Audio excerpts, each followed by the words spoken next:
Hello বন্ধুরা, সেলাইয়ের চ্যানেলে তোমাদের সবাইকে স্বাগত জানিয়ে শুরু করছি। আজকে দেখাবো তোমাদের ব্রা কাট ব্লাউজের গলাতে ডুরি পাইপিং আমরা কিভাবে বসাবো। একদম সহজভাবে দেখিয়ে দেব, তোমরা সবাই বসাতে পারবে। তো প্রথমে পাইপিং বসানোর আগে আমরা কিন্তু এই যে কাটটা আছে, কাটটা কিন্তু আমরা আগে জয়েন করে নিতে হবে। আর যে গলার ডিপটা দেব, এটা আগে মার্ক করে রাখবো, কারণ এই ডিপ থেকে গলার এই ডিপ থেকে কিন্তু আমরা পাইপিং লাগানোটা শুরু করব। তো এটা যার যার পছন্দ মতো ডিপটা দেবে। অনেকে একটু বেশি পছন্দ করে ডিপ গলা, অনেকে ছোট গলা পছন্দ করে। তো তোমরা যার পছন্দ যেই রকম, এইভাবে আগে আমরা গলার মাপটা বার করে নেব, তারপর কিন্তু আমরা পাইপিং লাগানো শুরু করব। তাহলে আসো পাইপিং লাগানোটা তোমাদের দেখিয়ে দিচ্ছি। দেখো, এই মার্কটার উপরে আমি পাইপিংটা কিভাবে রাখবো। দেখো, এই সাইডটা ভালো করে লক্ষ্য করে দেখো, এই সাইডটা ভেতরে ডুরি দেওয়া আছে, গোল সাইডটা। এটা কিন্তু আমরা এই দিকে রাখবো, আমার বাঁ হাতের দিকে রাখছি। তো প্রথমে এটাকে একটুখানি ফোল্ড করে তারপর এই দাগের উপরে, ঠিক উপরে আমরা বসিয়ে দেব। বসিয়ে কিন্তু আমরা সেলাইটা আস্তে আস্তে শুরু করব। আর পাইপিং বসানোর সময় যদি ফুটটা সিঙ্গেল ফুট হয়ে থাকে তাহলে তো খুবই ভালো। আর এরকম যদি ডাবল ফুট দিয়ে তোমরা পাইপিং লাগাও তাহলে কিন্তু তোমরা খুব আস্তে আস্তে, ফিনিশিংয়ের জন্য খুব আস্তে আস্তে কিন্তু পাইপিংটাকে সেলাই করতে হবে, না হয় পাইপিংয়ের সেলাইটা ফিনিশিংটা ভালো আসবে না। সিঙ্গেল ফুটেই কিন্তু ভালো আসে, কিন্তু আমি এখানে ডাবল ফুট দিয়েই তোমাদের দেখাচ্ছি।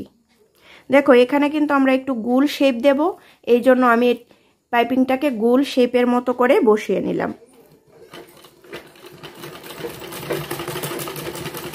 দেখো, এইভাবে আস্তে আস্তে করে আমরা কিন্তু বসিয়ে সেলাই করে দেব।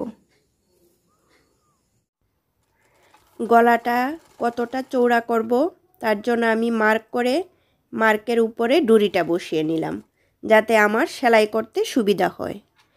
পাইপিংটা লাগানোর সাথে সাথে কিন্তু আমরা পেছনে যে ডুরি বাঁধি, ডুরিটাও কিন্তু একসাথে সেলাই করে নেব।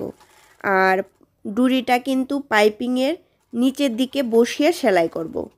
আর ডুরিটা কিন্তু দেখো, এইভাবে বসিয়ে কিন্তু আমরা সেলাই করে নেব। এখানে কিন্তু একটু লক করে দিলাম ভালো করে, যাতে ডুরিটা খুলে না যায়। আর কাঁধ থেকে কিন্তু ডুরিটা 2.5 ইঞ্চি নিচে বসিয়েছি। সেলাই করতে করতে আরেকটা গুরুত্বপূর্ণ টিপস তোমাদের দিয়ে দিচ্ছি। 32 থেকে 34 সাইজ ব্লাউজ সেলাই করতে আমাদের পাইপিং লাগবে 1 মিটার 85 সেন্টিমিটার।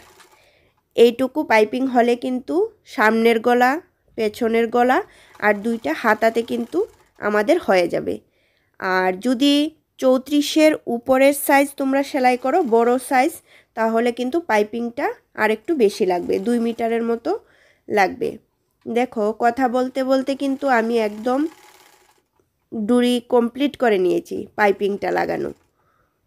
আর এখানে এসে একটুখানি বেশি রেখে কেটে দিলাম, যাতে আমি এটা ফোল্ড করে সেলাই করতে পারি। একটু লক করে দেব যাতে সেলাইটা না খুলে।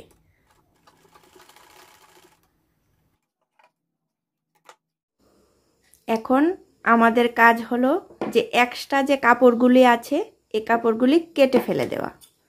দেখো, আমরা এইভাবে পাইপিংটা ঠিক গা ঘেঁষে ঘেঁষে আমরা এক্সট্রা কাপড়টাকে কেটে ফেলে দেব। এটা কাটার পর আমরা ছোট ছোট এইভাবে কাট দিয়ে দেব সম্পূর্ণটা, যাতে আমরা এইভাবে ঘুরাবো যখন, দেখো কত সুন্দর ফিনিশিংটা আসবে। এক্সট্রা কাপড়টা কাটার পর কিন্তু আমরা ছোট ছোট কাট দেব। এটা প্রত্যেকটা ব্লাউজে আমরা দিয়ে থাকি এইভাবে। আর কাটটা দেওয়ার সময় খুব সতর্কভাবে আমরা দেব। দেখো, এইভাবে ঘুরিয়ে সম্পূর্ণ গলাটা কিন্তু আমরা কাট দেব। কাট দেওয়ার পর আমরা এইভাবে পাইপিংটা বসিয়ে দেব, এইভাবে ঘুরিয়ে। দেখো, ঘুরিয়ে বসিয়ে আমরা পাইপিংটার গা ঘেঁষে একটা সেলাই করব, আর এটা থেকে 2 সুতা দূরে আরেকটা সেলাই করব। পাইপিংটা লাগিয়ে সম্পূর্ণ ব্লাউজটা কিন্তু কমপ্লিট করে নিয়েছি। দেখো, আর পাইপিংটাতে ডাবল করে সেলাইও করে দিলাম। ফিনিশিংটা কীরকম আসছে তোমরা দেখো।